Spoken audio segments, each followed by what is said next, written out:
சக்கரை நிலவே பெண்ணிலவே காணும் போதே கருதாயே நிம்மதி இல்லை ஏன் இல்லை நீ இல்லையே மனம் பச்சை தண்ணி நான் பெண்ணே அதை பற்ற வைப்பதும் கண்ணே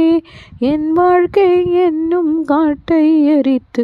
குளிர் காய்ந்தாய் கொடுமை பெண்ணே கவிதை பாடின கண்கள் காதல் பேசின கைகள் நவம்பர் மாத மழையில் நான் நனைவேன் என்றேன் எனக்கும் கூட நனைதல் மிக பிடிக்கும் என்றாய் எனக்கும் அந்த குரலில் ஏதோ மயக்கம் என்று நீ சொன்னாய் கண்கள் மூடிய புத்தர் சிலை என் கனவு வருவது பிடிக்கும் என்றேன் தயக்கம் என்பதே சிறிதும் என்றேன் அடி உனக்கு